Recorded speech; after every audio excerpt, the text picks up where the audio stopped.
बाबा प्यार तुम्हारा अमृत वेले उठाता, मोहिनी रात में मुझे जगाता।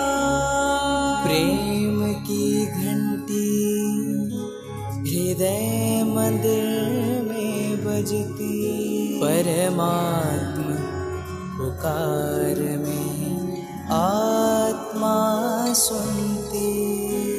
नींद पर होती योग की विजय, माया के होते सहज पराजय।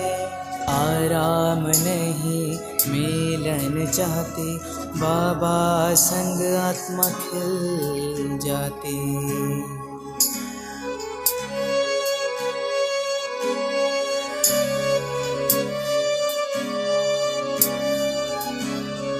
अपने कहा रात को अलविदा, परवाना हुआ क्षमा पे फिदा।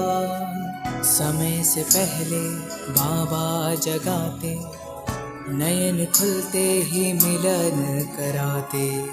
प्रेम में भीगा मन संकल्प मुस्काते, माया के बंधन स्वयं कट जाते। ठंडी गर्मी बारिश अब तप के साथी, मौसम की मार अब ना डराती।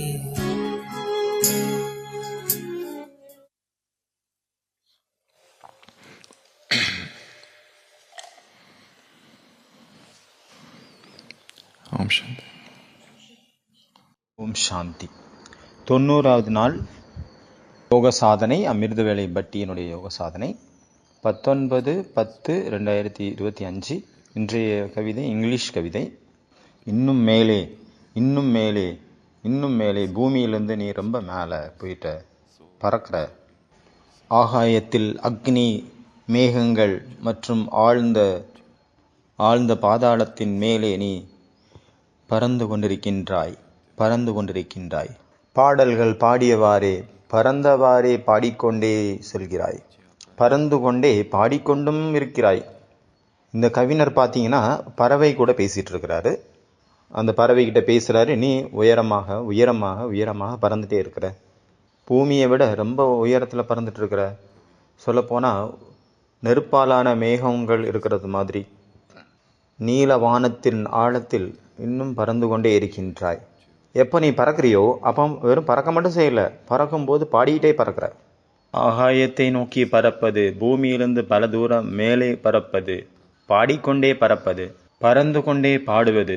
பறப்பது பாடுவது, இந்த ரெண்டு விஷயம். பாடுவது பறப்பது, பறந்தவாறே பாடுவது, இதுதான் தீவிர புருஷார்த்தமாகும். இன்னும் மேலே, இன்னும் மேலே, இன்னும் மேலே, இந்த பூமியை விட்டு வெகு தூரம் மேலே, இந்த உலகத்தின் வீணான அழுக்குகளிலிருந்து மேலே, எல்லைக்குட்பட்ட நிலையிலிருந்து மேலே, இன்னும் மேலே, இன்னும் மேலே.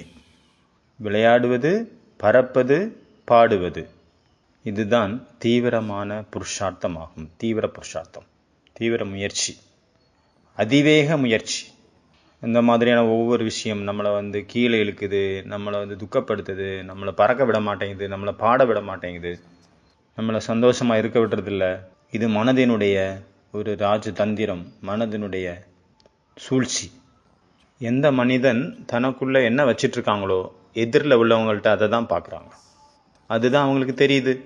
ஒருத்தர் ஒரு மலர் தோட்டத்துக்கு போகிறாரு, அந்த மலர்களை பார்க்குறாரு, ரொம்ப குஷி அடைகிறாரு, ரொம்ப குஷி அடைகிறாரு. அவர் நினைக்கிறாரு, இந்த மலர்கள்லாம் பறிச்சுட்டு போய் என்னுடைய காதலிக்கு நான் கொடுத்தேன் அப்படின்னா அவங்க எவ்வளோ மகிழ்ச்சி அடைவாங்க அப்படின்னு நினைக்கிறாரு. இந்த நினைவினாலே அவர் ஆனந்தம் அடைஞ்சிடுறாரு. இந்த மலரை நான் எடுத்துகிட்டு போய் என்னுடைய காதலியை கொடுப்பேங்கிற அந்த எண்ணத்திலேயே அவர் ஆனந்தம் அடைகிறார். இந்த மலரினுடைய நறுமணம், இந்த மலரினுடைய ரூபம், இந்த மலரினுடைய அழகை பார்த்து ரொம்ப குஷியாயிருவாங்க என்னுடைய காதலி. அந்த மனிதர் மரத்தடியில் உட்காந்து இந்த மாதிரி நினைக்க ஆரம்பிக்கிறாரு, ஆனந்தத்தில் மூழ்கி போயிடுறாரு, குஷி அடைகிறாரு, ஆனந்தத்தில் மூழ்கி போயிடுறாரு. அதே கார்டனுக்கு இன்னொருத்தர் வராரு, அவரும் பூக்கள் எல்லாம் பார்க்குறாரு. அவர் நினைக்கிறாரு, இந்த மாதிரி பலவிதமான பூக்களை என்னுடைய காதலிக்கு நான் கொடுத்தேன், ஆனாலும் அந்த காதலி வேற ஒருத்தவங்க கூட ஓடி போயிட்டா. அவர் அந்த பூக்கள் எல்லாம் பிச்சு வீசுறாரு, காலில் போட்டு மிதிக்கிறாரு. மலரை பார்த்தாரு ஒருத்தர், அவருக்கு குஷி வந்தது. இன்னொருத்தர் பார்த்தாரு, அவருக்கு கோபம் வந்தது, அவருக்கு வெறுப்பு வந்தது, சோகம் வந்தது. அதாவது ஒரு தடவை துளசிதாசர் ராமாயணத்தை எழுதிட்டு இருக்கிறாரு. அப்போ ஆஞ்சநேயர் தான் அந்த ஸ்டோரியை சொல்லுவார். அதை கேட்டு துளசிதாசர் எழுதுறதாக அந்த ஸ்டோரி. அப்போ ராவணன் சீதாவை கடத்திட்டு போறாரு. அப்போ பார்க்குறாரு ராமர், சீதாவை கடத்திட்டு போயிட்டாங்க.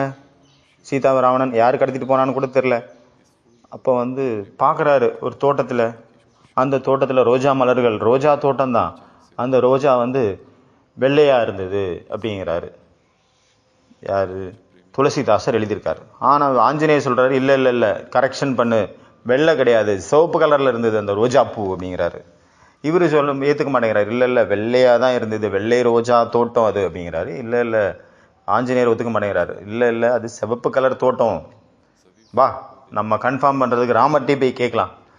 உனக்கு வேண்டாம் எனக்கு வேண்டாம், ராமர்கிட்ட கேட்கலான்னு ராமர்கிட்ட போகிறாங்க. ராமர்கிட்ட போய் கேட்குறாங்க, எப்படி அது வெள்ளைன்னு ரோஜா தோட்டமா இல்லை சிவப்பு ரோஜா தோட்டமா அப்படின்னு கேட்குறாங்க. அப்போ ராமர் சொல்கிறாரு, நீங்கள் 2 பேருமே கரெக்ட். அந்த நேரத்தில் அது வெள்ளை கலர் ரோஜா தோட்டம்தான், அதுதான் உண்மை. ஆனால் அந்த நேரத்தில் சீதாவை கடத்திட்டு போனதுனால ஆஞ்சநேயர் படும் கோபத்தில் இருக்கிறாரு. அதனால எப்படி என்னுடைய சீதா மாதாவை கடத்தலாம், அதனால கடும் கோபத்தில் இருந்ததுனால அந்த கோபத்தினுடைய வெளிப்பாடா அந்த ரோஸ் சிவப்பு கலரில் அவருக்கு தெரிஞ்சுது. அவருக்கு ரெட் ரோஸாக தெரிஞ்சுது, வேற ஒரு விஷயம் இல்லை அப்படின்னு புரிய வச்சிருக்காங்க. இந்த மாதிரி தான் யார் எப்படி இருக்காங்களோ அவங்களுக்கு அப்படி தெரியும் அந்த பொருள். இந்த சிருஷ்டியே வைப்ரேஷன், அதிர்வலைகளினுடைய விளையாட்டு தான் நடந்துட்டு இருக்கு இந்த உலகம் ஃபுல்லாக. நம்மக்குள்ள எந்த ஊர்ஜா ஓடிட்டு இருக்குது, யாரையாவது நான் குறைஞ்சவங்க அப்படின்னு ப்ரூவ் பண்ணக்கூடிய ஊர்ஜா ஓடிட்டு இருக்கா? யாரையாவது கீழே இருந்து மேலே எழுப்பி விடுறதுக்கான ஊர்ஜாவை நான் வச்சிருக்கிறேனா, இல்லை நான் யாரையாவது கீழே தள்ளி விடுறதுக்கான ஊர்ஜாவை எனக்குள்ள வச்சிருக்கிறேனா, அந்த சக்தியை வச்சிருக்கிறேனா, அந்த அதிர்வலைகளை, அந்த வைப்ரேஷனை வச்சிருக்கிறேனா? அமிர்த வேலை என்பது ஒரு கிச்சன். அந்த கிச்சனில் அந்த ஊர்ஜா வேகுது, ஊர்ஜா உருவாகுது, ஊர்ஜா தயாராகுது. ஊர்ஜாவை வேக வைக்கிறோம், ஆனால் எந்த ஊர்ஜாவை நான் வேக வைக்கிறேன்? அமிர்த வேலைங்கிறது ஒரு டைமே இல்லை, அது ஸ்திதியினுடைய பேர். கம்பன், தரங்கே, கிரணே, அதிர்வலைகள், அதிர்வெண்கள், வைப்ரேஷன், ஊர்ஜா, கதிர்கள், லேசர், ரேசஸ், இந்த மாதிரி ரேஸ், கிரணங்கள், இந்த மாதிரி பல பேர். நம்மளுடைய சிந்தனைகளில் இதுதான் வருது, ஓடிட்டுருக்கு. சிந்தனைகள் மூலமாக இந்த அதிர்வலைகள், அந்த ஊர்ஜா, அந்த வைப்ரேஷன் தான் பரவிட்டு இருக்குது. மௌனம்தான் அனைத்து சப்தங்களின் மலராகும். அனைத்து சப்தங்களையும் பிழிந்து எடுத்தப்பட்ட ஒரு சாராம்சம்தான் மௌனமாகும். அதனால தான் பாபா சொல்கிறாரு, வீணான வார்த்தைகளிலிருந்து விடுபட்டுருங்க.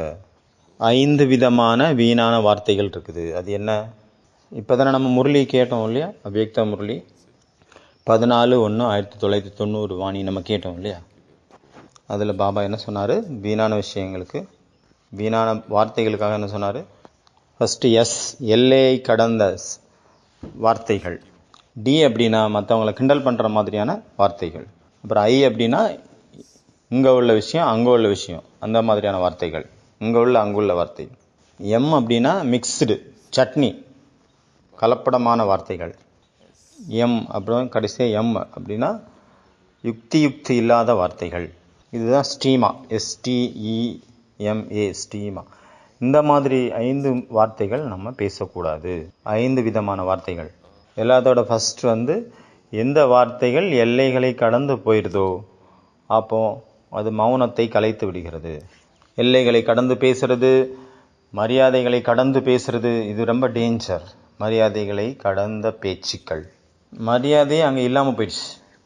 மரியாதைங்கிற அந்த நங்கூரம் உடஞ்சி போச்சு. ரெண்டாவது என்னது? ரெண்டாவது வார்த்தை டோன்ட் பண்ணுறது, அதாவது காமெடி பண்ணுறது, கேலி பண்ணக்கூடிய வார்த்தைகள், கேலி கிண்டல் நிறைந்த வார்த்தைகள், மற்றவங்களை காயப்படுத்தக்கூடிய வார்த்தைகள். நம்மளுடைய வார்த்தைகள் மருந்தாகவும் இருக்குது, நம்மளுடைய வார்த்தைகள் விஷமாகவும் இருக்குது. 3வது வார்த்தை என்ன பார்த்தோம்? இங்குள்ள விஷயம் அங்குள்ள விஷயம், அங்குள்ள விஷயம் இங்குள்ள விஷயம். இங்கே உள்ள விஷயம், அங்கே உள்ள விஷயம், அவங்க என்ன பண்ணாங்க, இவங்க என்ன பண்ணாங்க, எல்லா விஷயத்தையும் பேசுறது. எப்படி நாரதருக்கு வந்து சொல்கிறாங்க இல்லையா, அவர் தான் மீடியேட்டர் தேவதைகளுக்கு. அவர் உலகத்தில் உள்ள எங்கெல்லாம் என்னெல்லாம் விஷயம் இருக்கோ அது எல்லாத்தையும் கொண்டு வந்து தேவதைக்கு சொல்கிறவர் அவர் தான். இல்லைன்னா தேவதைகளுக்கு ஒன்றுமே தெரியாது. இவர் தான் ஊர் உள்ள விஷயம் எல்லாம், உலகத்தில் உள்ள எல்லா விஷயமும் சொல்லுவார் அப்படின்னு காட்டியிருக்காங்க நாரதர். இந்த நாரதர் வேலை கலகம் ஏற்படுத்துறது. இந்த வார்த்தைகளில் எப்போ இன்ட்ரெஸ்ட்டு, டேஸ்ட்டு அது பிடிச்சு போகுது அப்படின்னா, எப்போ நமக்குள்ள ஆனந்தத்தினுடைய அந்த பாவனை இல்லாமல் போயிடுதோ அப்போ தான் இதெல்லாம் பிடிக்கும். இல்லைன்னா இதை எப்படி பிடிக்கும்? அமிர்த வேலை சுஸ்தி வருது, தூக்கம் வருது, களைப்பு வருது அப்படின்னா என்ன அர்த்தம்? அங்கேயும் ஆனந்தத்தின் குறைபாடு இருக்குது அப்படின்னு அர்த்தம். அப்புறம் 4வது என்னது? சட்னி போல், சட்னி சாம்பார், மிக்ஸ் சட்னி சாம்பார். நம்ம கூடவே இருக்கக்கூடிய அவங்களுடைய பலவீனத்தினுடைய வார்த்தைகள். இது வந்து எல்லாத்த விட, எல்லா வார்த்தைகளோட கொஞ்சம் கம்மியான டேஞ்சர் சோன் அப்படின்னு ஏற்றுக்கிறாங்க. கம்மி தான், அவ்வளோ டேஞ்சர் இல்லை, ஆனால் டேஞ்சர் தான். ஆனால் இதை நார்மல்னு நினச்சிட்டு இருக்காங்க நிறைய பேர். ஆனால் இதன் மூலமாக கேரக்டர் அசோசினேஷன் ஏற்படுகிறது. கேரக்டரை கீழே தள்ளிடுது. கேரக்டர் அசாசினேஷன் என்ன அர்த்தம்? ஒருத்தருடைய நற்பெயரை என்ன பண்ணுறது? கொலை பண்ணிடுறாங்க, குத்தி கொன்றாங்க. இல்லாத ஒன்றதை இருக்கிற மாதிரி அவங்களுடைய பேருக்கு களங்கம் விளைவிக்க முயற்சி பண்ணுறது தான் இந்த மாதிரியான கேரக்டர் அசாசினேஷன். அதுக்கு தான் சொல்லப்படுது. உண்மையிலே நம்ம இன்னொருத்தருடைய கேரக்டரை முகத்தை வச்சோ அவங்க பேச்சை வச்சோ நம்ம டிசிஷன் எடுக்க முடியாது, நமக்கு தெரியவே செய்யாது. ஆனால் நம்ம தெரிஞ்சது மாதிரி பேசுறது. இதை தான் பாபா சொல்கிறார், மிக்ஸ் சட்னி, சட்னி சாம்பார். அப்புறம் கடைசி வந்து யுக்தி இல்லாத வார்த்தைகள். இது பெரிய டாபிக். யுக்தினா எது, யுக்தி இல்லாததுன்னா எது, யுக்தினா என்ன, யுக்தினா என்ன அப்படிங்கிறத பாபா அதை பற்றி என்ன சொன்னார்? 14 ஜனவரி 1990 சொன்னார். என்ன சொன்னார்? இந்த முரளி நிறைய தடவை நம்ம டிஸ்கஸ் பண்ணியாச்சு. நம்ம இப்போ பார்த்த 5 விதமான வார்த்தைகள், ஸ்ட்ரீமான்னு பார்த்தோம்ல, இவ இது எல்லாமே, இந்த 5மே வீணான வார்த்தைகள் அந்த லிஸ்ட்டில் போய் சேருது. Waste speech. எப்போ வந்து நம்மளுடைய மனசுக்குள்ள வேஸ்ட் இருக்கோ அப்போ வார்த்தைகள்லேயும் வேஸ்ட் வரும். வார்த்தைகளில் வேஸ்ட் வருது அப்படின்னா கர்மத்துலேயும் வேஸ்ட் வரும். நம்மளுடைய மனசுக்குள்ள அகங்காரம் இருக்குது அப்படின்னா அப்போ நம்மளுடைய வார்த்தைகள்லேயும் அந்த அகங்காரம் அப்படிங்கிற விஷரூபம் வரும், விஷத்தில் வரும். அது ஒரு விஷம். எப்போ நம்மளுடைய வார்த்தைகள், நம்மளுடைய எண்ணத்தில் வந்து நம்மளுடைய உள்ளுக்குள்ள மனசுக்குள்ள சூழ்ச்சி இருக்குது, சதி இருக்குது அப்படின்னா, கிரிமினல் மைண்டடாக நம்ம இருக்கிறோம் அப்படின்னா நம்மளுடைய வார்த்தைகள் கூட அந்த மாதிரி தான் வரும். இன்றைய பாபாவனுடைய மகா வாக்கியம், இன்னைக்கு 90வது நாள் பட்டியினுடைய 108 நாள் பட்டியினுடைய 90வது நாள். அமிர்த வேலையில் சோம்பேறித்தனம் வருவதற்கான காரணம், குஷியின் பாயிண்ட்ஸை நீங்கள் கம்மியாக ரிவைஸ் பண்ணுறீங்க. குஷி ஏன் இல்லை? குஷி ஏன் இல்லை அப்படின்னா சிந்தனை கம்மியாக இருக்குது. எந்த சிந்தனை? குஷியினுடைய சிந்தனை கம்மியாக இருக்குது, துக்கத்தினுடைய சிந்தனை அதிகமாக. சிந்தனை இருக்குது, ஆனால் எதனுடைய சிந்தனை போயிட்டு இருக்கு? அந்த ஸ்ட்ரீமா, அந்த 5 சொன்னோம் இல்லையா, வீணான விஷயங்களுடைய சிந்தனை அதிகமாக இருக்குது. இந்த ஸ்ட்ரீமா ரொம்பவும் டேஞ்சர், மகா டேஞ்சர். மனசு என்கிற அந்த உரல்ல ஞானத்தை போட்டு நம்ம ஆட்டும் பொழுது மகிழ்ச்சி என்ற எண்ணெய் கிடைக்கும். அந்த காலத்தில் வந்து செக் இழுப்பாங்க இல்லையா ஜெயிலில், அதே மாதிரி எண்ணெய்க்காக ஒரு சொட்டு எண்ணெய் கிடச்சிட்டே இருக்கும் ஒவ்வொரு தடவை சுற்றும் போதும். அதே மாதிரி நம்மளுடைய மனசில் ஞானம் என்ற அந்த தானியத்தை போட்டு நம்ம அரைக்கிறோம் அப்படின்னா அதுங்க எண்ணெய் அப்படிங்கிற, இல்லை வெண்ணெய் அப்படிங்கிற அந்த குஷி கிடைக்கும். நம்ம மனனம் பண்ணுறோம், சிந்தனை பண்ணுறோம் அப்படின்னா முழு நாளும் அந்த சிந்தனையினுடைய விஷயம் நமக்குள்ளே ஓடிட்டே இருக்கும். அப்போ அந்த பாயிண்ட் நம்ம முன்னாடி வந்து நிற்கும்போது நமக்கு சோம்பேறித்தனம் வராது, சோம்பல் வராது, நமக்கு குஷி தான் இருக்கும். சோம்பல் வர்றதுக்கு காரணம் என்ன அப்படின்னா நம்ம மனசுக்கு ஒரு திசை இல்லை, ஏதோ வருது ஏதோ போயிட்டுருக்கு அப்படிங்கிற மாதிரி போகிறதுனால சோம்பேல் வந்துடுது. எப்படி வந்து ஒரு தோட்டம் இருக்குது, அங்கே தோட்டக்காரர் இல்லை அப்படின்னா என்ன ஆகும்? அங்கே பயிர்கள் கூடவே நிறைய களைகளும் முளைச்சிரும். ஏன்னா அதை வந்து ரிமூவ் பண்ணுறதுக்கு ஆள் இல்லை. அதே போல் நம்ம மனசுலேயும் ஒரு கட்டுப்பாடு இல்லை அப்படின்னா அதில் என்னெல்லாம் வந்துடும். அதுக்காக நீங்கள் மனசை கொடுமைப்படுத்தக்கூடாது, மனசை வந்து கட்டுப்படுத்தணும், ஒரு வழி கொடுக்கணும். அதுக்கு மனசுக்கு ஒரு ஒழுக்கத்தை கற்றுக் கொடுக்கணும். ஆனால் ஃபுல் டே வந்து மனனம் கம்மியாக இருக்குது, மனனம் பண்ணுறதில்ல, சிந்தனை பண்ணுறதில்ல. முழு நாளும் நம்ம வந்து மனனம் பண்ணாதனால அமிர்த வேலையில் நம்ம மனம் பண்ணுறதுக்கு முயற்சி பண்ணுறதுனால அதனுடைய அனுபவம் இல்லாதனால அதுக்கு போர் அடிக்குது, அதனால சோம்பல் ஆயிடுது, அனுபவம் கிடைக்கிறதில்ல. ஞானம் அதாவது அனுபவம், மனனம் அப்படின்னா அதனுடைய நறுமணம். அமிர்த வேலையை நீங்கள் சக்திசாலி ஆக்கணும், குஷி நிறைந்ததாக மாற்றணும் அப்படின்னா முழு நாளுக்காக பாபா என்னெல்லாம் கொடுத்துருக்காரோ அதை நீங்கள் ஃபாலோ பண்ணிகிட்டே இருக்கணும், எதையுமே மிஸ் பண்ணிடக்கூடாது. அதனால முழு நாளும் நீங்கள் ஞான ரத்தினங்களை சிந்தனை பண்ணிகிட்டே இருங்க. என்ன பண்ணணும், ஞான ரத்தினங்கள் கூட விளையாடிட்டே இருக்கணும். ஞான ரத்தினங்கள் கூட விளையாடுவதன் கூடவே ஞான ரத்தினங்கள் கூட நடனம் ஆடிட்டே போங்க, நடனம் ஆடிட்டே இருங்க. ஞானத்தினுடைய நடனம் அதாவது ஊர்ஜாவினுடைய நடனம். ஞானம் அப்படின்னா அது ஊர்ஜா, அந்த ஊர்ஜாவோட சேர்ந்து நம்ம விளையாடணும். அப்போ நம்ம ஊர்ஜாவான் ஆயிடுவோம், சக்திசாலி ஆயிடுவோம். அந்த மாதிரியான விஷயங்கள் நினைவு வரும்போது நமக்குள்ள சோம்பல் போயிடும், அப்போ குஷி வந்துடும். குஷியினுடைய அந்த மாதிரியான நினைவுகள் வரும். இந்த மாதிரி நமக்கு அனுபவம் ஆகும். பிராப்திகளுடைய கஜானா நமக்கு முன்னாடி ஓப்பன் பண்ணி வச்சுருக்காங்க அப்படிங்கிற மாதிரி அனுபவம் ஆகும். எங்கே பிராப்தியே இல்லையோ அங்கே தான் சோம்பேறித்தனம் வரும், அப்போ தான் அங்கே தூக்கம் வரும், அப்போ பிராப்தி எதுவுமே கிடைக்காம போயிடும். பிராப்திகள் உங்களுக்கு நினைவு வரணும் அப்படின்னா முழு நாளுக்கான கனெக்ஷன் என்ன, முழு நாளும் நீங்கள் மனனம் பண்ணிகிட்டே இருக்கணும், ஞான சிந்தனை பண்ணிகிட்டே இருக்கணும். நம்மளுடைய நாடி நரம்பு ரத்தம் சதை எல்லாமே அந்த ஞானத்தினால நிறைஞ்சிருக்கணும். இப்போ ஒருத்தவங்க ஹிந்தி கற்றுக்குறாங்க இல்லை இங்கிலீஷ் கற்றுக்கிறாங்க அப்படின்னா அவங்களுக்குள்ள சதா 24 மணி நேரம் அந்த சிந்தனைகள் ஓடிட்டே இருக்கணும். வெறும் அரை மணி நேரம் மட்டும்தான் இல்லை 1 மணி நேரம் மட்டும்தான் ஹிந்திக்காக வச்சுருக்காங்கன்னா அவங்க பல வருஷம் ஆயிரும், 5 வருஷம் 6 வருஷம் ஆயிரும், அப்போ கற்றுக்கவே மாட்டாங்க. அதே போல் நம்மளுடைய ஞானம்ங்கிறது 1 மணி நேரத்துக்கான ஞானம் மட்டும் இல்லை, முரளி கேட்கும்போது மட்டும் இல்லை, ஃபுல் டே அதனுடைய சிந்தனைகள் ஓடிட்டே இருக்கணும். அப்போ தான் நம்ம ஞானவான் ஆக முடியும், அப்போ தான் நமக்கு குஷி கிடைக்கும். அதனால் என்ன பண்ணணும், ஒரு நாள் ஃபுல் டேயில் நடுவாக சிந்தனை பண்ணிகிட்டே இருக்கணும், மனனம் பண்ணிகிட்டே இருக்கணும், மந்தனம் பண்ணிகிட்டே இருக்கணும், சிம்ரன் பண்ணிகிட்டே இருக்கணும், அதாவது சேர்னிங் பண்ணணும். இப்போ ரொம்ப நீங்கள் பிஸியாக இருக்கிறீங்க, அப்போ 1-2 பாயிண்ட் மட்டும் எடுத்துங்க, மீதெல்லாம் விட்டுருங்க, அதை எழுதி வச்சுக்கோங்க, அதை பற்றி சிந்தனை பண்ணுங்கள். சின்ன சின்ன பேப்பர் எடுத்து வச்சுங்க, அதில் 2 பாயிண்ட் மட்டும் எழுதிக்கங்க, அதை மட்டும் சிந்தனை பண்ணுங்கள்.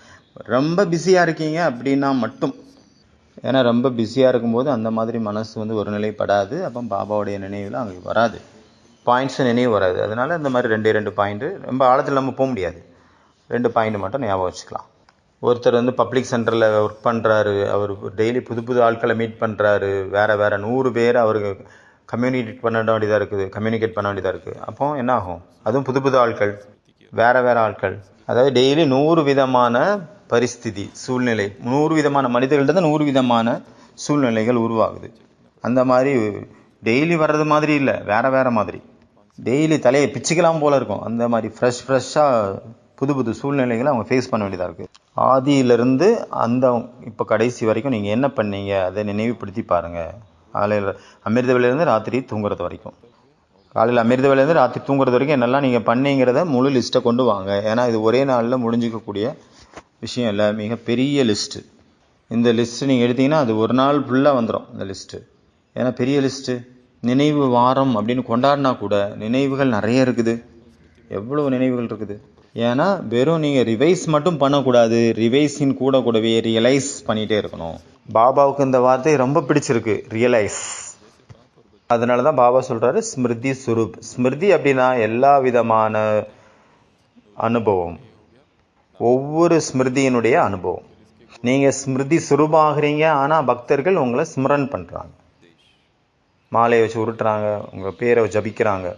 இது ரொம்ப விஸ்தாரமானது. எப்படி பாபாவனுடைய மகிமை ரொம்ப ரொம்ப கணக்கே சொல்ல முடியாத விஸ்தாரமானது.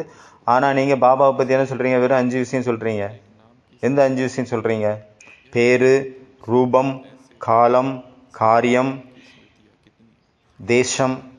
பேரு, பாபாவுடைய பேரு, பாபாவுடைய குணம், பாபாவனுடைய காரியம், அப்புறம் பாபாவனுடைய இருப்பிடம் தேசம். இவ்வளோதான் சொல்கிறோம். பாபாவுக்கு எவ்வளோ பேர் இருக்குது, அந்த ஒவ்வொரு பேரும் எவ்வளோ விஸ்தாரமாக இருக்குது. ஒவ்வொரு பேரையும் கொண்டு வாங்க, அதனுடைய ஸ்மிருதியில் நிலச்சிருங்க. எவ்வளோ விஸ்தாரம் இல்லையா? பாபா சொல்கிறாங்க அதை நினைவுங்க, ஒவ்வொரு பேரையும் கொண்டு வாங்க விஸ்தாரமாக, அதை நினைங்க, அதை அனுபவம் பண்ணுங்கள். இது பாபா சொல்லியிருக்குது, ஆனால் நம்ம வச்சுக்கலாம் நம்ம தனியாக இன்னொன்று. ஸ்மிருதி ஸ்வரூப் ஆவதற்கான அனுபவம் ரொம்ப ரொம்ப அன்பானது, ரொம்ப ரொம்ப ஞாராவானது, அதாவது ஞாரா பியாராவாக இருக்கிறது. பாபா நம்மளை என்ன சொல்கிறாரு, நூரே ரத்தன், கண்ணின் மணி அப்படிங்கிறாரு. இது ஒரு பாயிண்ட் வந்துருச்சா, நம்ம பாபாவனுடைய கண்மணி அப்படின்ட்டு. அப்போ இது ஒரு ரூபம், கண்மணி. அப்போ இதனுடைய காலம் என்ன, இதனுடைய குணம் என்ன, இதனுடைய தேசம் என்ன, இதனுடைய இருப்பிடம் எது அப்படிங்கிறது நம்ம சிந்தனை பண்ணலாம். இதனுடைய காரியம் என்ன, அந்த நூர் அப்படின்னு வச்சுக்கோங்க. நூர் அப்படின்னா ஒளி. அந்த ஒளியினுடைய கர்த்தவியம் என்னவா இருக்குது, அந்த ஒளியினுடைய ரூபம் என்னவா இருக்குது, அந்த நூர் அப்படிங்கிற அந்த விஷயத்தில் அந்த நூறினுடைய சக்தி என்னவா இருக்குது. இந்த மாதிரியான அனுபவம் பண்ணுங்க. பாபா வந்து மனனம் பண்ணுறதுக்கான நிறைய விஷயங்களை சொல்லிட்டு இருக்கிறாரு. இப்போ நூரே ரத்தன்னு சொல்கிறாரு நமக்கு பாபா ஸ்வமான். அப்போ நூர் அப்படிங்கிற வார்த்தை, ஒளி அப்படிங்கிற வார்த்தையை எடுத்துக்கிட்டு அதனுடைய காரியம் என்ன, அதனுடைய ரூபம் என்ன, அதனுடைய தேசம் என்ன, அது எப்படி, அதனுடைய சக்தி என்ன அப்படிங்கிறத நம்ம சிந்தனை பண்ணணும். எவ்வளோ சூப்பராக பாபா நமக்கு எக்ஸ்பிளைன் பண்ணுறாரு பாருங்க, நம்ம எப்படி சிந்தனை பண்ணணும் அப்படின்ட்டு. இந்த மாதிரி ஒவ்வொரு விஷயத்தையும் நீங்கள் எடுங்க, அதை சிந்தனை பண்ணுங்க, அதனுடைய இதை வந்து அனுபவம் பண்ணுங்க. குஷியை ஸ்மிருதி சுரூபமாகுங்க, அனுபவ சுரூபம் ஆகுங்க. இது வந்து பாபா வந்து ஒரு எக்ஸாம்பிள் கொடுத்தாரு. இதே போல் நீங்கள் ஒவ்வொரு பாயிண்டையும் எடுத்துகிட்டு அந்த ஒவ்வொரு பாயிண்ட்லையும் இந்த மாதிரி விஸ்தாரமாக நினைவு ஸ்மிருதி சுரூபம் ஆகுங்க. சிந்தனை பண்ணி அதை அனுபவம் பண்ணுங்க. பாபா வந்து நமக்கு எவ்வளோ ஸ்மிருதி நினைவுகள் கொடுத்துருக்கிறாரு. பாபாவனுடைய ரூபம் எத்தனை ரூபம் இருக்குது, பாபாவனுடைய டைட்டில் எத்தனை இருக்குது, அது எல்லாமே பிராமணர்களுடைய டைட்டில், பிராமணர்களுடைய ரூபம் தானே. அந்த எல்லா ரூபத்தினுடைய இந்த மாதிரி அனுபவங்கள் அதே மாதிரி பண்ணுங்க. பேரு, ரூபம், தேசம், காரியம், இந்த மாதிரி 4 விதத்தில் நீங்கள் ஒரு பாயிண்ட் எடுத்துகிட்டு அதை சிந்தனையில் போய் அதை அனுபவம் பண்ணுங்கள். அனாதி சுரூபம், ஆதி சுரூபம், நடுவில் பூஜ்ய சுரூபம், அப்புறம் பிராமணர்களுடைய எல்லா விதமான காரியங்கள், இது எல்லாத்தையும் எடுத்துக்கிட்டு அதை நினைவு பண்ணுங்கள். அதை மனனம் பண்ணுங்கள். ஸ்மிருதி சுரூபத்தில் கொண்டு வாங்க. பாபா வந்து ஆதி அனாதி தேசத்தினுடைய நினைவு கொடுத்தாரு. நம்மளுடைய தேசத்தினுடைய நினைவு வர்றதுனால நம்ம மீண்டும் நம்மளுடைய வீட்டுக்கு போகணும், பரந்தாமத்துக்கு அப்படிங்கிற நினைவு நமக்கு வந்துடுது. அதற்கான சக்தி நமக்கு கிடைக்குது. அப்புறம் நம்மளுடைய ராஜ்யத்தில் நம்ம ராஜ்ய அதிகாரி ஆகிறதுக்கான, அதை சொர்க்கத்தில் உயர்ந்த பதவி அடைகிறதுக்கான நமக்கு சக்தி கிடைக்குது. சக்தி நமக்குள்ளே வந்துடுச்சு. அப்புறம் நிகழ்காலத்தில் நம்ம பிராமண வாழ்க்கையில் குஷி நிறைந்த வாழ்க்கை வாழ்வதற்கான ஒரு தைரியம் நமக்கு கிடைக்குது. உலகத்தில் உள்ளவங்க என்ன கலை கற்றுக் கொடுக்குறாங்க, இறக்கக்கூடிய கலை தான் இப்போ அதிகமாக பரவிட்டு இருக்குது. நீங்கள் வந்து என்ன பண்ணுறீங்க, பிராமண வாழ்க்கையினுடைய குஷியில், பிராமண வாழ்க்கையில் குஷியில் பறக்கிறதுக்கான அந்த வாழ்க்கையை வாழ்ந்துட்டுருக்குறீங்க. அப்போ எவ்வளோ வித்தியாசம் உலகத்துக்கும் நமக்கும். அந்த மாதிரி எல்லா குஷி நிறைந்த நினைவுகள் மூலமாக, ஸ்மிருதி மூலமாக குஷியை அனுபவம் செய்யுங்கள், ஆனந்தத்தை அனுபவம் செய்யுங்கள், ஆன்மீக போதையை அனுபவம் செய்யுங்கள். அப்போ இன்றைக்கி வந்து 2 ஹோம்ஒர்க்கு. ஒன்று வந்து மனசுங்கிறது ஒரு தோட்டம். அந்த தோட்டத்தில் நான் என்ன விதைக்கிறேன், என்ன நடுறேன், என்ன செடி நடுறேன், நான் வந்து என்ன பூவினுடைய விதைகளை விதைக்கிறேனா, இல்லைனது முள்ளினுடைய விதையை விதைக்கிறேனா. அடுத்தது முரளியினுடைய சிந்தனை மனனம் எப்படி பண்ணுறது, அதற்கான விதி. 2வது பாயிண்ட், 2வது ஹோம்ஒர்க். நம்ம இதுவரைக்கும் என்னெல்லாம் பண்ணமோ அது கிடையாது, ஏதாவது புது மெத்தடை நம்ம இன்றைக்கி கொண்டு வரணும். அடுத்தது 3வது ஹோம்ஒர்க் வந்து நினைவினுடைய 5 ஸ்டெப்ஸ். அது ஸ்மிருதியினுடைய 5 ஸ்டெப்பு நம்ம பார்த்தோம்ல. தேசம், காலம், ரூபம், அப்புறம் குணம், அந்த 5 ஸ்டெப்ஸு, 5 படிக்கட்டு, ஸ்மிருதியினுடைய 5 படிக்கட்டு. அப்போ நம்ம 5 தத்துவங்களையும் கடந்த நிலைக்கு போயிடுவோம். ஆத்மஸ்வரூபத்தில் நிலைச்சிருக்க முடியும் நம்மளால். நம்ம முரளி சிந்தனையினுடைய விஷயங்களை நிறைய மெத்தட் பார்த்துட்டோம். ஆனாலும் எல்லாத்தோட ஒரு நல்ல மெத்தட் என்ன அப்படின்னா, முரளி பிகாசோ. பிகாசோ அப்படிங்கிறது என்ன, ஃபஸ்ட்டு பி அப்படின்னா பிக்சர். நம்மளுடைய மனசு வந்து பார்த்திங்கன்னா கேட்குறத விட பிக்சர் பார்க்குறது தான் நல்லா ஞாபகம் வச்சுருக்கு. அதுக்கு பிக்சர் தான் பிடிச்சிருக்கு. பிக்சர் ரூபத்தில் நம்ம ஒவ்வொரு இதையும் நம்ம உள்ளுக்குள்ளே ஃபீட் பண்ணுறோம் அப்படின்னா அது நல்லா ஞாபகம் இருக்குது. வாணியனுடைய பாயிண்ட்ஸ் மறந்து போயிடும், ஞானத்தினுடைய பாயிண்ட்ஸ் மறந்து போயிடும். ஆனால் அந்த பிக்சர் மட்டும் மறக்காது. அந்த பிக்சர் கூட எப்படி இருக்கணும், பிக்சர் வந்து கலர்ஃபுல்லாக இருக்கணும், ஃபன்னியாக இருக்கணும், புதுமையானதாக இருக்கணும். எப்படி நம்மளுடைய மனசில் வந்து சித்திரங்கள் வருதோ, சித்திரங்கள் வரைய ஆரம்பிக்கிறோமோ, அப்போ நம்ம சொரூபமாக மாறிடுறோம். கைகள் மூலமாக நமக்கு சித்திரங்கள் வரைகிறோம் அப்படின்னா அது சொரூபமாக மாறிடுது. இப்படி பாருங்கள், இந்த பிக்சர் பாருங்கள். இது வந்து தீவிர புருஷார்த்தி அப்படிங்கிற பிக்சர், அதாவது ஓடிட்டு இருக்கிற ரன்னிங் போகிற மாதிரி ஒரு பிக்சர். 2வது விதி வந்து சித்திரங்களை பார்த்து சிந்தனை பண்ணுவது. ஏதாவது ஒரு சித்திரத்தை பாருங்கள், அதை வச்சு சிந்தனை பண்ணுங்கள். எப்படி லட்சுமி நாராயணனுடைய ஃபோட்டோ இருக்குது, எத்தனை தடவை பாபா முரளியில் சொல்லியிருக்காரு, சித்திரங்கள் போய் முன்னாடி உட்காந்துருங்க, உட்காந்துட்டு யோசிங்க. ஃபஸ்ட்டு மெத்தட் என்னது, பிக்சரைசேஷன். அடுத்த மெத்தட் இமேஜினேஷன். அதாவது முழு முரளியை கற்பனை பண்ணணும். கற்பனை எப்போ வரும் அப்படின்னா, அந்த முழு முரளியை நம்ம எப்போ சித்திர ரூபத்தில் மாற்றிட்டோமோ அப்போ நம்மளால் கற்பனை பண்ணுறது ஈஸியாக இருக்கும். இப்போ ஒரு புத்தகம் இருக்குது, அதை நம்ம படிக்கிறோம் அப்படின்னா அது மறந்து போயிடும். அதுவே அந்த புத்தகத்தினுடைய கதையை வந்து யாராவது ஒரு மூவியாக மாற்றிட்டாங்க, படமாக சினிமா எடுத்துட்டாங்க அப்படின்னா அப்போ எவ்வளோ டீப்பாக உள்ளே போயிடுது, அது ஞாபகம் இருக்குது. இப்போ மகாபாரத புத்தகத்தை நம்ம எத்தனை தடவை படிச்சிருப்போம், ஆனால் ஞாபகமே வராது எந்த கேரக்டர் நேமும். நம்ம வீடியோவை பார்த்துட்டோம் அப்படின்னு, சீரியல் வருது வீடியோவை பார்க்குறோம் அப்படின்னா எவ்வளோ ஞாபகம் இருக்குது, ஒருத்தருடைய பேர் எவ்வளோ சீன் எல்லாமே ஞாபகம் இருக்குது. ஒரு சினிமா யாராவது பார்க்குறாங்கன்னா, இப்போ ஒரு குழந்தையே இருக்குது, படிக்கிறது ஞாபகம் இருக்காது படித்த பாடம், ஆனால் அவங்க படம் பார்க்குறாங்க அப்படின்னா அதனுடைய டைலாக், அதனுடைய ஹீரோ ஹீரோயின், அதனுடைய அடுத்தடுத்த சீன் என்ன அப்படிங்கிறது நல்ல ஞாபகம் இருக்குது. எல்லாத்துக்கும் இன்னொருத்தவங்களுக்கு வந்து கதை கூட சொல்கிறாங்க. மனிதர்களுக்கு ஏன் அந்த சீன் எல்லாரும் அவ்வளோ சூப்பர் மெமரியாக எப்படி வருது? ஏன்னா அவங்க படமாக பார்த்துட்டாங்க அந்த காட்சிகளை. நம்ம எத்தனை முரளி படிக்கிறோம், எத்தனை முரளி நம்ம பார்த்தாச்சு. இப்போ 1990 வருஷத்தினுடைய முரளி போயிட்டுருக்கு. இந்த எல்லா முரளியுமே இங்கே ஓம் சாந்தி பவனில் நடந்து நம்ம உட்கார்ந்துருக்கிற இடத்துல நடந்தது தான்.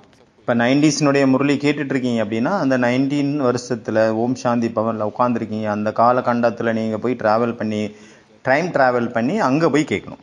அப்புறம் பாருங்கள், நான் எங்கே உட்காந்துருக்கேன், பாபா அங்கே வந்திருக்கிறாரு ஸ்டேஜில், நான் எங்கே உட்காந்துருந்தேன்.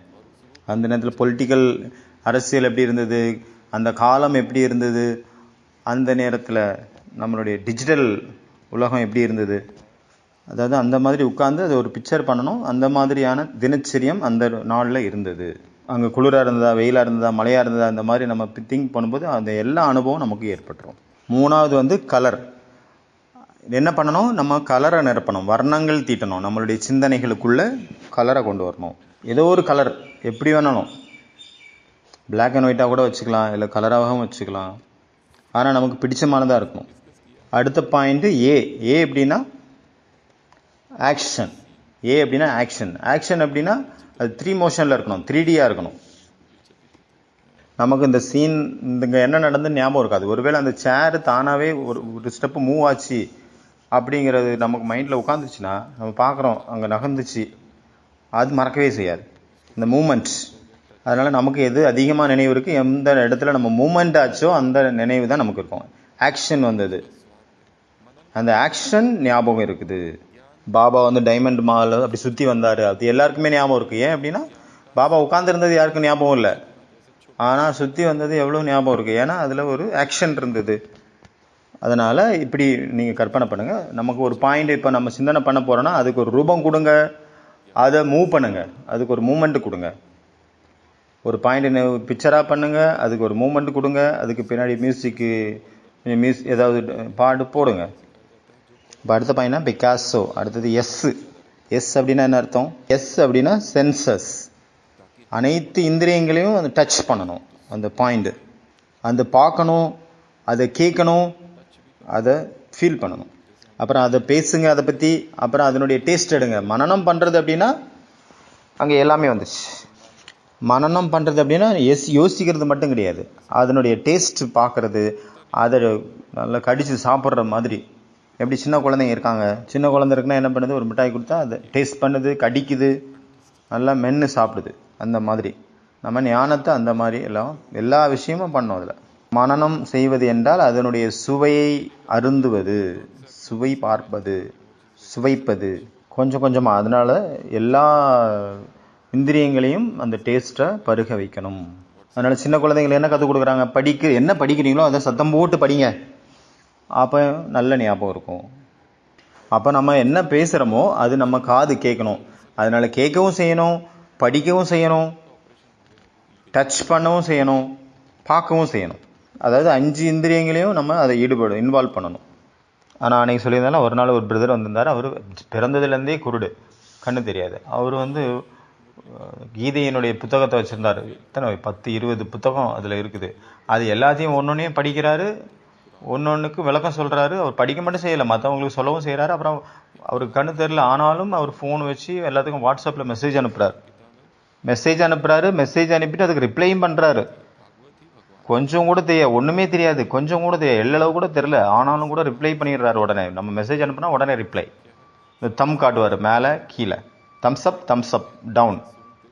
2 கண்ணு தெரில, ஆனால் 3வது கண்ணுடைய ஆப்ரேஷன் நடந்துருச்சு. அவருடைய 3வது கண்ணு ஃபுல்லாக ஓப்பன் ஆயிடுச்சு. அப்போ முரளி என்ன பண்ணணும், டச் பண்ணணும், அதாவது ஃபீல் பண்ணணும். எப்படி மனிதர்கள் வந்து சீக்கியர்கள் வந்து அவங்க கிரந்தத்தை எவ்வளோ மகிமை பாடுறாங்க, அவங்க தலையோட நெற்றியில் வச்சுக்கிறாங்க, நெற்றியில் வச்சு வணங்குறாங்க, குருவுக்கு எவ்வளோ மகிமை பாடுறாங்க. ஏன்னா சீக்கியர்களுக்கு அந்த கிரந்தம் தான் குரு. அவங்களுக்கு தனியாக ஒரு மனுஷ குரு கிடையாது. அந்த கிரந்தத்தை தான் குருவை அவங்க ஏற்றுக்கிறாங்க. அவங்கள பொறுத்த வரைக்கும் அந்த கிரந்தம் தான் அவங்களுக்கு பகவான். பகவான் பகவதி எல்லாமே அந்த கிரந்தம் தான். அதனால தான் அவ்வளோ அந்த கிரந்தத்துக்கு அவ்வளோ மரியாதை கொடுக்குறாங்க, மகிமை வைக்கிறாங்க, அவ்வளோ ரெஸ்பெக்ட். அடுத்து லாஸ்ட்டு ஓ, அவுட்ஸ்டாண்டிங். அவுட்ஸ்டாண்டிங்னா கொஞ்சம் வித்தியாசமாக இருக்கணும், எதுலேயும் சாராததாக இருக்கணும். அதனால் முரளியை ஃபுல்லாக படிக்கணும். படிச்சுட்டு நீங்கள் யோசிச்சு பாருங்கள், இன்றைக்கி புது பாயிண்ட் என்னவா இருந்தது, இன்றைய முரளியில் புதுமையானது விஷயம் பாபா என்ன சொல்லியிருந்தார். அதாவது மிக்ஸ் சட்னி மாதிரி இருந்தது, சட்னி சாம்பார் மாதிரி. அதாவது முற்றிலுமாக இன்றைக்கி இது புது பாயிண்ட், இது வரைக்கும் வரவே இல்லை, இது கூட மேட்ச் ஆகாத ஒரு பாயிண்ட். சில வார்த்தைகள் சேமாக இருக்கும், சில வார்த்தைகள் புதுசாக இருக்கும். அந்த வார்த்தைகள் அங்கேருந்து செலக்ட் பண்ணி அதை வெளியில் எடுத்து அதை சிந்தனை பண்ணணும். அப்போ முரளியினுடைய சிந்தனைக்கான என்ன விஷயம் பார்த்தோம், பிகாசோ. பி அப்படின்னா பிக்சர் ரைஸ் பண்ணுறது, பிக்சராக பார்க்குறது. ஐ அப்படின்னா இமேஜின் பண்ணுறது. சி அப்படின்னா அதில் கலர்னஸ் கொண்டு வர்றது. ஏ அப்படின்னா அதில் ஆக்ஷன், அந்த காரியத்தில் நம்ம ஆக்ஷனாக அதில் உள்ளே புகுத்துறது. எஸ் அப்படின்னா பார்த்தோம் நம்ம சென்சஸ், நம்மளுடைய 5 இந்திரியங்களை அதெல்லாம் இன்வால்வ் பண்ணுறது. அப்புறம் ஓ அப்படின்னா அவுட்ஸ்டாண்டிங், எல்லாத்துலேருந்தும் ஒரு விசித்திரமான விஷயம், புது பாயிண்ட்டை நம்ம செலக்ட் பண்ணி அதை சிந்தனை பண்ணுறது. நமக்கு நம்மளுடைய மனசு எது அது ஞாபகம் வச்சுருக்கு, அதுக்கு கதைகள் ஸ்டோரி வடிவத்தில், பிக்சர் வடிவத்தில் தான் அது நினைவு வைக்கிறதுக்கு ரொம்ப இன்ட்ரெஸ்டாக இருக்குது. மனசுக்கு எந்த பாஷை புரியும், அது சித்திரங்களுடைய பாஷை ரொம்ப புரியும் ஈஸியாக. அப்புறம் ஸ்டோரியினுடைய விஷயமும் அதுக்கு ரொம்ப புரியும். ஸ்டோரி கதைகள் ஃபன் பண்ணால் ரொம்ப பிடிக்கும், அதுக்கு என்டர்டைன்மெண்ட் ரொம்ப பிடிக்கும், அதுக்கு பிக்னிக்னா ரொம்ப பிடிக்கும். மனசுக்கு கிளாஸ்லேயே உட்காந்து கிளாஸில் உள்ள விஷயத்தை கேட்குறது அதுக்கு பிடிக்காது. மனசுக்கு என்ன பிடிச்சிருக்கும், டான்ஸ் ரொம்ப பிடிக்கும். இன்றைக்கி அனௌன்ஸ் பண்ணிட்டாங்க, இன்றைக்கி கிளாஸ் கிடையாது, கிளாஸுக்கு இப்போ பிக்னிக் அங்கே டான்ஸும் இருக்குது அப்படின்னா எல்லாரும் அங்கே 5 மணிக்கு பஸ்ஸு போகுது அப்படின்னா எல்லாரும் 4:30 சேர்ந்துருவாங்க அங்கே. ஏன்னா மனசுக்கு என்ன பிடிச்சிருக்கு, அது மஜா, அதுக்கு மோஜி, அதுக்கு சந்தோஷம், ஆனந்தம், ஜாய்னஸ் தான் அதுக்கு பிடிச்சிருக்கு. நம்ம ஞானத்தில் கூட நம்ம இன்ட்ரெஸ்ட் அதிகப்படுத்தணும் அப்படின்னா என்ன பண்ணணும், அந்த ஞானத்தை நம்ம ஆனந்தமயமாக மாற்றணும், ஜாய்ஃபுல்லாக மாற்றணும். அங்கே என்னெல்லாம் பண்ண அங்கே குஷி வந்துச்சோ அதெல்லாம் இங்கே பண்ணணும். அப்போ தான் இந்த பாயிண்ட்ஸில் முழு நாளில் நமக்கு குஷி இருக்கும். வெறும் காலையில் மட்டும் சிந்தனை நடக்குது அப்படி இல்லை, சாயங்காலம் மட்டும் இல்லைன்னா மத்தியானம் மட்டும் அப்படி இல்லாமல் சதா சிந்தனைகள் ஓடிக்கிட்டே இருக்கணும். ஞான சிந்தனை அது ஆனந்தமயமானதாக இருக்கணும். மனன சிந்தனைக்கு நல்ல ஒரு விஷயம் என்ன அப்படின்னா, சின்ன விஷயங்கள் எழுதிட்டே இருக்கணும். ஏதாவது ஒரு திடீர்னு ஒரு பாயிண்ட் எனக்கு டச் ஆகிடுச்சு அப்படின்னா அது ஒரு பேப்பர் வச்சுக்கணும் பக்கத்துலேயே, அப்போ எழுதிடணும். உடனே அதை மிஸ் பண்ணாமல் எழுதி எடுத்துடணும். அப்போ முழு நாளும் நம்மளுடைய ஞான சிந்தனை முழு நாளும் ஓடிட்டே இருக்குது அப்படின்னா அமிர்த வேலை ரொம்ப குஷியாக இருக்கும். இல்லை அப்படின்னா அமிர்த வேலையில் மனசு எங்கெங்கே அலையும். தன்னுடைய சாம்ராஜ்யத்தை ஸ்தாபனம் பண்ணுறதுக்காக அந்த மனசு ஏதாவது செய்யும், அதாவது மாயா ஏதாவது பண்ணும். அப்போ இன்றைக்கி ஹோம்ஒர்க் 3. ஃபஸ்ட்டு ஒரு கார்டன் வரையுங்க. அந்த கார்டனில் நான் என்ன விதைச்சிருக்கேன், நான் இப்போ மலர்கள் கொடுக்கக்கூடிய விதைகளை விதைச்சிருக்கேனா, இல்லை முல்லை கொடுக்கக்கூடிய விதைகளை விதைச்சிருக்கேனா. அப்புறம் 2வது ஹோம்ஒர்க் முரளியினுடைய சிந்தனையினுடைய 5 புது விஷயங்கள், பிகாஷோ அப்படின்னு பார்த்தோம்ல, அதை வச்சு சிந்தனை பண்ணுங்க. அப்புறம் 3வது காரியம் அந்த படிக்கட்டு பார்த்தோம்ல, ஸ்டெப்ஸு, அதாவது நேரம், காலம், தேசம், ரூபம், குணம், அதனுடைய அந்த ஸ்டெப்ஸ்.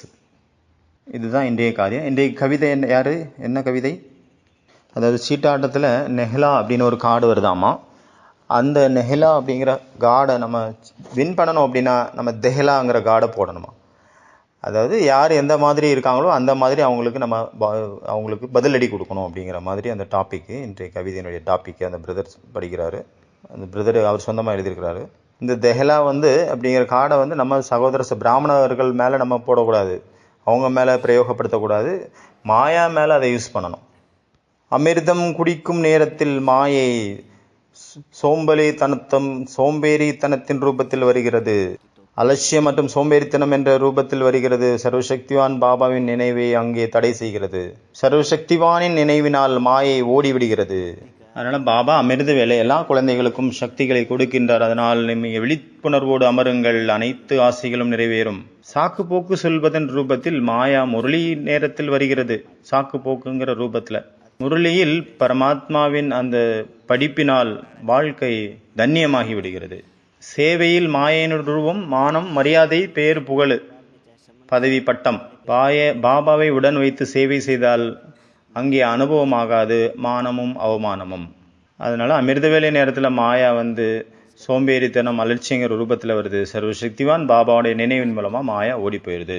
டிராஃபிக் கண்ட்ரோல் நேரத்தில் சேவையின பிஸியில் இருக்காங்க எல்லாரும், அதனால் மாயா சேவைங்கிற ரூபத்தில் வருது. ஆனால் அது பரமாத்மாவினுடைய கட்டளை, அது சுயம் பரமாத்மாவின் கட்டளை. அதில் செய்யாதீர்கள் தவறு. ஒரு பாபா தவிர வேறு யாரும் இல்லை இந்த உலகத்தில் நமக்கு சம்பந்தம். வேற ஏதாவது சம்பந்தம் அப்படின்னா அது மாயா கூட கனெக்ஷன் பண்ணக்கூடிய பிரபந்தம். ஈவினிங் நேரத்தில் எனக்கு டைம் இல்லைன்னு யோகாவை தள்ளி போட்டே போகிறாங்க. இந்த நேரம் தன்னை பவித்திரத்தால் சுகம் சாந்தி அப்படிங்கிற அமிர்தத்தால் தன்னை தானே குளிப்பாட்டக்கூடிய நேரம் அந்த ஈவினிங் யோகா.